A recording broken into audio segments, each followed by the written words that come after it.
গতকাল Donald Trump white হাউসে দাঁড়িয়ে স্টার সানডে উৎসব উদযাপনের লক্ষ্য নিয়ে স্ত্রী মেলোনিয়াকে পাশে নিয়ে যে ভয়ঙ্কর কথা স্বীকার করলেন তা আমেরিকার ইতিহাসে ইতিপূর্বে কোনো রাষ্ট্রপতি করেনি। কারণ সমস্ত বিষয়ে রেকর্ড ভেঙেছেন এই দানব পাষণ্ড রাষ্ট্রপতি ডোনাল্ড ট্রাম্প। ডোনাল্ড ট্রাম্প গতকাল হোয়াইট হাউসে দাঁড়িয়ে তিনি স্টার সানডে উপলক্ষে এক বিশেষ সাক্ষাৎকার দিয়েছিলেন সাংবাদিকদের। আর এই সাংবাদিক সম্মেলনে প্রথমবারের মতো ডোনাল্ড ট্রাম্প ইরানকে হুমকি দেওয়ার পাশাপাশি হুমকি দিলেন কুর্দিশ জাতির লোককে। তিনি বললেন they will give a big price, তাদের নাকি কঠোর শাস্তি পেতে হবে, শাস্তি দেবেন এই পাষণ্ড রাষ্ট্রপতি ডোনাল্ড ট্রাম্প। কারণ তিনি ক্ষুব্ধ, তিনি অত্যন্ত ক্রুদ্ধ, রাগান্বিত হয়েছেন এই কুর্দিশ জাতির মানুষের উপরে। তা হঠাৎ করে ডোনাল্ড ট্রাম্পের ইরানের মানুষের পাশাপাশি ইরানের ইসলামিক রিপাবলিক সরকারের উপর রাগ তো ছিলই, হঠাৎ করে কুর্দিশ জাতির মানুষের উপর তার এই রাগের কারণ কি?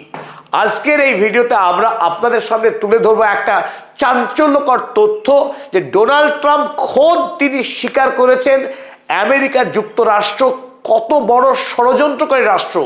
তারা নিজেদের স্বার্থ চরিতার্থ করবার জন্যে কত নিচে নামতে পারে। এই মুহূর্তে গোটা পৃথিবীতে একটি কথা প্রচলিত আছে, পৃথিবীর যে প্রান্তেই কোনো যুদ্ধ চলছে সেই যুদ্ধের পশ্চাতে হাত আছে এই কালো মানুষটির। এই জঘন্য দানব ডোনাল্ড ট্রাম্পের ইশারাতেই পৃথিবীতে যুদ্ধ চলে। আমেরিকায় পৃথিবীতে যুদ্ধ বাধায় তার অস্ত্র বিক্রির জন্য এবং কোন একটি দেশের প্রাকৃতিক সম্পদের উপর নিয়ন্ত্রণ কায়েম করা, সেই দেশের বাজার দখল করা, তার স্বার্থ চরিতার্থের জন্যই পৃথিবীতে যুদ্ধ বাধায় আমেরিকা।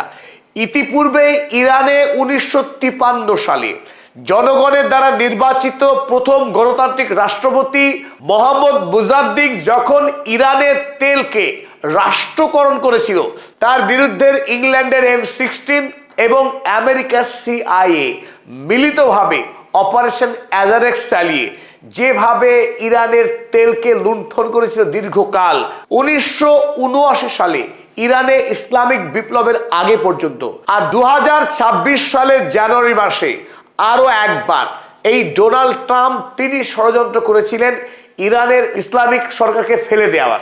ইরানের আয়াতুল্লাহ খামেনির সরকারকে ফেলতে তিনি সাহায্য চেয়েছিলেন কুর্দিশ জাতির মানুষের। কুর্দিশ জাতির মানুষ এই কাজ যথার্থভাবে করেনি বলে তিনি এবার অভিযোগ তুলেছেন।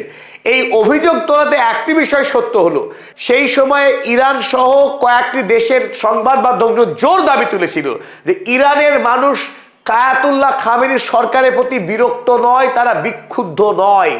এই আন্দোলন তৈরি করেছে আমেরিকা এবং ইসরায়েলের মোসাদ এবং CIA মিলিতভাবে ইরানের কিছু মানুষকে টাকা দিয়ে কিনে নিয়ে এবং কুর্দিশ জাতি কিছু মানুষকে পয়সা দিয়ে এই আন্দোলনকে তৈরি করেছে আমেরিকা, লক্ষ্য ইরানের তেলকে লুণ্ঠন করা।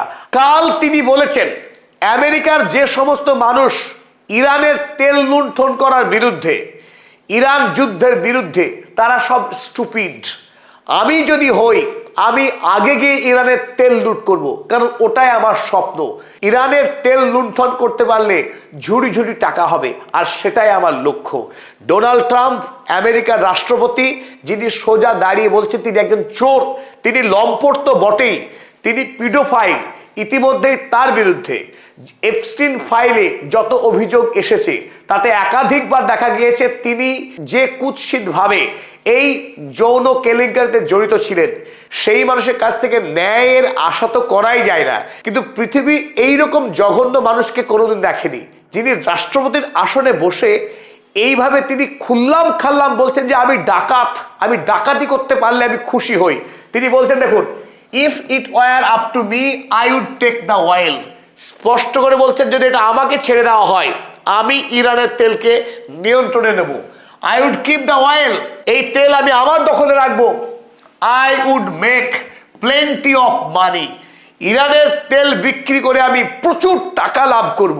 এই লোভী দানব ডোনাল্ড ট্রাম্প অন্য রাষ্ট্রের সম্পদকে লুণ্ঠন করবার জন্য তিনি লালায়িত এই পাষণ্ড ডোনাল্ড ট্রাম্প একটি স্বাধীন সার্বভৌম রাষ্ট্রের সম্পদের প্রতি এত লালসা এই হীন জঘন্য চরিত্রের মানুষ ডোনাল্ড ট্রাম্প, তিনি এবার অভিযোগ করছেন তার মনস্কামনা পূর্ণ হয়নি, কারণ কুর্দিশ জাতির মানুষ যাদের মাধ্যমে ইরানের মানুষের কাছে বন্দুক পাঠিয়েছিলাম, অস্ত্র পাঠিয়েছিলাম, টাকা পাঠিয়েছিলাম, সেই অস্ত্র টাকা তারা নিজেদের কাছে রেখে দিয়েছে, তারা ইরানের মানুষের হাতে তুলে দেয়নি।